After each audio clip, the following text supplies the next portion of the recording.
자, 계속해서 황금알 다음 고수의 비법을 열어보겠습니다. 줄기세포로 70대가 20대 될 수 있다. 줄기세포 전문가 김윤배 고수. 70대가 20대가 될 수 있다고요? 네, 줄기세포. 여러분들 좀 생소하진 않죠? 많이 들어보셨어요, 그죠? 네. 줄기세포라는 것은 우리 몸에 세포를 공급해주는 엄마 세포예요.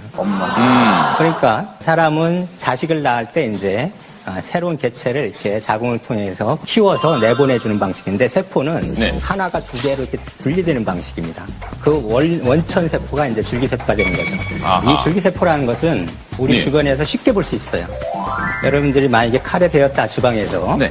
그러면 2주가 지나면 딱지가 떨어지면서 다 복구가 되죠. 네. 줄기세포가 하는 일이에요. 여러분들 피부가 굉장히 좋으신 우리 안선영 씨 같이 이런 분들 계시죠. 그것은 우리가 관리를 잘하면 내 피부 밑에 있는 줄기세포가 빨리 분열을 해서 위에 있는 각질층은 빨리 떨어져 나가고 네. 빨리 재생이 일어나면 부들부들한 아주 여린 어린애 같은 세포가 되는 겁니다. 예. 우리 몸 전체에는 지금 줄기세포 어디에나 존재를 합니다. 물론 그 양의 문제가 있어요.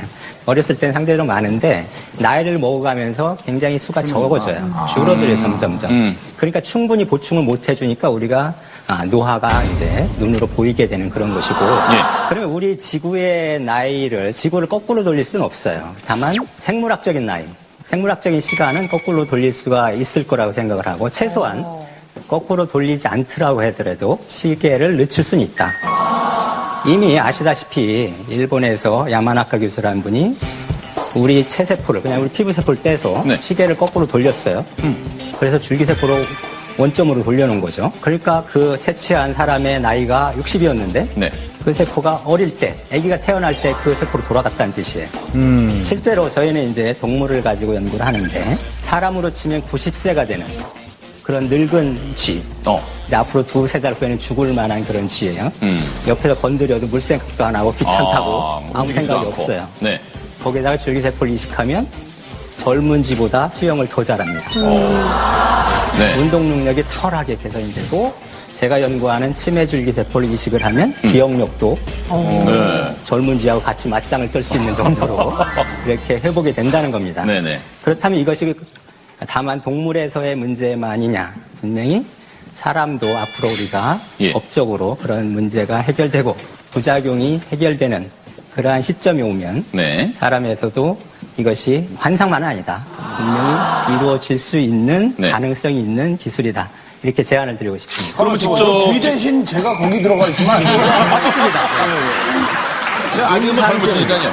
근데 실제로 그러면은 좀 연세가 드신 분이 직접 줄기세포 치료를 받아서 젊어진 사례가 있습니까? 나라마다 그 법이 약간씩 다릅니다. 우리나라에서는 허용이 안 되는 예. 그런 법을 갖고 있어요. 다른 나라의 사례는 다만 어떻게 다른 됐나요? 나라는 그렇지 않은 나라들이 또 많이 있습니다. 예, 예. 실제로 캐나다의 억만장자인 패션 디자이너 피터 리가드라는 사람이 있는데 예. 이 사람의 나이가 이제 70 정도 됐는데 이 사람은 지금 줄기세포를 계속 맞고 있어요. 돈도 있겠다 해서 맞고 있는데 한 4년 정도 맞았다고 합니다. 네. 그래서 마이애미 대학에서 그 사람의 근육을 검사를 해봤더니 실제로 근육세포가 젊은이들처럼 돌아왔다. 점점 돌아오고 있다. 이런 식으로 해석을 했어요. 대학교에서. 예. 교수님. 그런데 이제 저희가 이제 연구를 하다 보니까 저것은 해춘을 한 건 아니지만 노화가 지연되고 멈췄다. 어느 정도는. 네. 그렇게 해석을 할 수 있겠습니다. 아니 근데요 저는 이제 나이가 저도 뭐 어느 정도 이렇게 되니까 제일 걱정스러운 게 치매 없이 살다가 갔으면 좋겠다는 생각인데 그 줄기세포로 치매 없이 잘 늙어갈 수 있게 이렇게는 그런 방법은 없나요? 네, 저희가 연구하는 주 테마가 치매 줄기세포 치료입니다. 그래요? 이제 동물에서는 엄청난 굉장히 좋은 효과를 보여줬고 예. 앞으로 이제 사람을 대상으로 이제 검증이 되면 실용화가 될 수 있는 그런 겁니다. 그래서 이 줄기세포가 실제로는 이제 치매뿐만이 아니고 뇌질환에 적용을 할 수가 있는데 다른 뇌질환에도 소아 내성마비 또는 파킨슨병, 루게릭병 뭐 이런 것들도 이제 효과가 좋게 나오고 있고 특히 뇌출혈이 일어나면 우리가 응급실에 실려가잖아요. 119를 네, 통해서. 네. 가서 3시간 이내에 이 혈관을 뚫어주지 않으면 이제 반신불수가 되는 정도로 이렇게 되는데 물론 아직까지는 동물 실험 결과지만 줄기세포를 그때 혈관 뚫을 때 주사를 하게 되면은 뇌경색 면적이 10분의 1로 줄어들어요. 그러면 사람인 경우라 그러면 아직은 성급한 판단이지만 네. 반신들 불수가 될 수 있는 사람이 걸어 나올 수도 있겠다. 이 정도의 효과를 내고 있습니다. 아, 그런 예측이 가능합니다. 동물에서. 양재준 교수님, 뭐 또 다른 질병에도 이렇게 적용이 될 수 있습니까? 실제로 지금 그 임상 연구 중에서 삼상 연구, 그러니까 마지막 연구를 진행하는 걸로 알고 있는 게 이제 척수 질환이죠. 네. 그러니까 척수 손상 질환. 그러니까 우리가 이제 보통 하반신 마비가 되는 게 아하. 척수 신경을 손상을 받았을 때 일어나는 건데 그런 거에 대한 게 진행이 되고 있고 실제로 작년인가 재작년에 아마 모 대학병원에서 직접 척수에 줄기세포를 2차례, 3차례 정도 주사를 해서 그분이 아예 그냥 사지마비였었는데 휠체어를 타고 다니는 뭐 그런 것들이 기사가 난 적이 있었고요.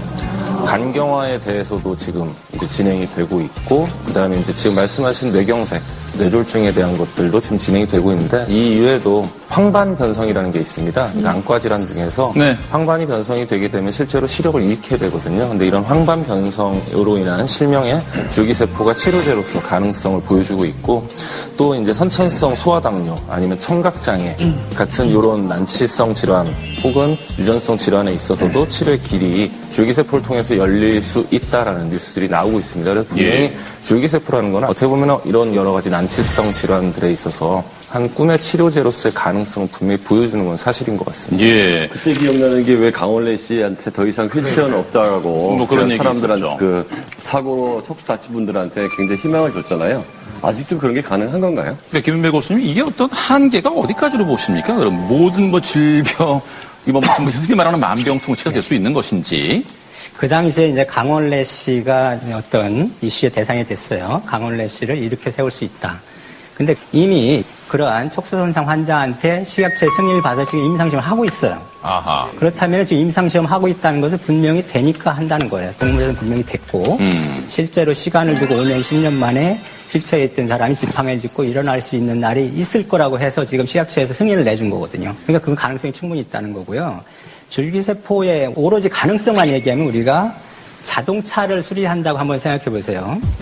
자동차가 만약에 펑크가 나면 타이어를 갈아 끼우는 방식이 있고 떼우는 방식이 있는데 그것이 떼우는 방식은 줄기세포 방식이고 타이어를 갈아 끼우는 건 장기 이식 방식이에요. 만약에 콩팥이 망가지면 콩팥 이식 많이 받잖아요. 실적으로 그러는.